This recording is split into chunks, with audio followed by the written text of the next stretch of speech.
Hey everyone, it's Gamefruitpulp, and welcome back after a long absence to another Minecraft Building Toronto episode.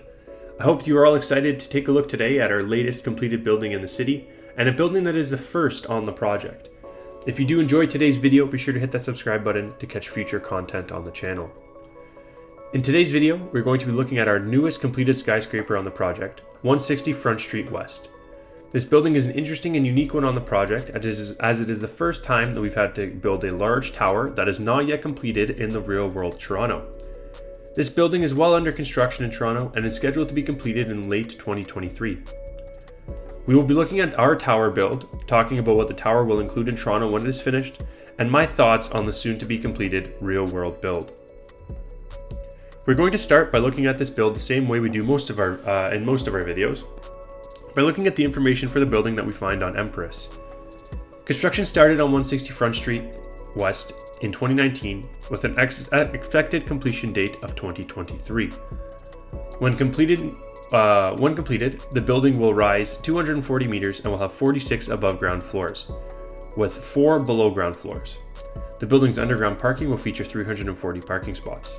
The building, which sits in the southeast portion of Toronto's entertainment district, will feature both commercial and retail tenants. The building, additionally, the building included a retention of the facade of a heritage building located on the southeast corner of the tower.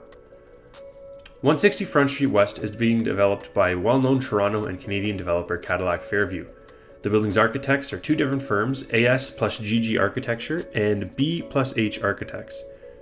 The builder is PCL Construction, which has an in-depth description of the tower on their website. As I've done before with other builds on the channel, I'm going to read what the builder wrote about their own tower on their website. A premier address in Toronto's financial district, 160 Front Street West is a 46-story structural steel-framed commercial office tower designed to add a distinctive silhouette to the city's skyline. Although complex, PCL's in-house building envelope experts optimized the design and constructability of the curved cladding that wrapped all 4 exterior walls and integrates the heritage masonry of the 70-year-old 6-story building previously located on the site. Engaging customized smart building and construction technologies developed by PCL, we are implementing our award-winning Job Site Insights and Eddy Solutions sensor technologies on this project, including, for example, concrete curing sensors that accelerate pour cycle times and reduce project costs. Together with Cadillac Fairview, PCL is constructing to LEED Platinum and WELL building standards, and once operational, 160 Front will embrace Cadillac Fairview's award-winning Green at Work program that harnesses leading global practices to integrate sustainability into property management and operations. Offering 1.2 million square feet of office space, over 12,000 square feet of retail space, and 339 parking stalls, 160 Front Street West is slated for completion in late 2023. So it's interesting to see there's some contradictions between what's on Empress and what is on the builder's website, and I wonder if it's been changed since the builder put out this release, if they made slight changes or how that works. A perfect example of that is the area in which it's built. And this could be partially because of its location.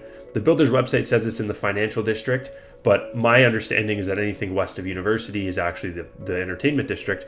But I think that's likely to try and attract tenants to the building. Obviously, as a retail and commercial office tower, being in the Toronto financial district may be more appealing to potential commercial clients. And then obviously the difference of one parking space may just be a design change or Empress rounded up, who knows. From the research that I completed, the building is going to have 3 main occupants: TD Bank, the Ontario Teachers Pension Plan, and the owner Cadillac Fairview, which will relocate its current North York head office to the new Toronto Tower. Looking at our version of 160 Front Street West, you can see another masterpiece by one of our top builders, Vaughn Frank. Vaughn is the architect of many of our map's marquee towers over the last year, and he did an excellent job capturing the details and style that this new office tower will feature. This is a building that Vaughn asked to build, and you can see his passion came through in the details of the tower. When I asked Vaughn about what his favorite parts of the tower were, he shared that the rooftop atrium and the 4 mid-tower openings with public space are probably the defining features of the tower. Looking at those portions of the tower, you can definitely see why Vaughn wanted me to focus on those parts. Looking specifically at the rooftop atrium of the tower, I think that you can see a unique feature amongst the ever-growing cluster of skyscrapers in the downtown core, and one that I hope we see imitated by future towers in the city. Often, with commercial towers, the only focus is trying to capture as much commercial square footage as possible to maximize productivity, which often takes away from the story and detail of the tower. Fortunately, with 160 Front Street West, we see that this is not the case. Looking at this build and how it fits in with our Building Toronto skyline, I can see that I had a sharp change of opinion on whether I thought this was a good addition to our map. At first, I was not really a fan of the building design. I thought it was large and oddly shaped. I felt like it didn't really fit in with the buildings around it, and I was concerned about how it would look both on our map and in the Toronto skyline. However, once Vaughan completed the interior and the building was fully brought to life, I became a big fan of its details and how it integrated public spaces to maximize the potential of the building. I think it makes a great addition to our Building Toronto map, and I can't wait to see it finished in the real world in the months to come. Like I said at the start of the video, this building is a bit of a different one when compared to the rest of the builds we've featured on the project. It's the first time we've built something significant on the map that was not yet completed in the real world city. We have one other large-scale building like this already in progress, but I wanted to get your feedback on whether this is something you'd like to see us continue to do, or whether you'd prefer us to build construction sites at locations like this and revisit them in the future when the building is fully completed. Please let me know what you think in the comments below. That is going to be pretty much it for this video. It's been a long time since there's been a Building Toronto video out on my channel. There was a lot happening in my life that made it difficult for me to take time to sit down and make content.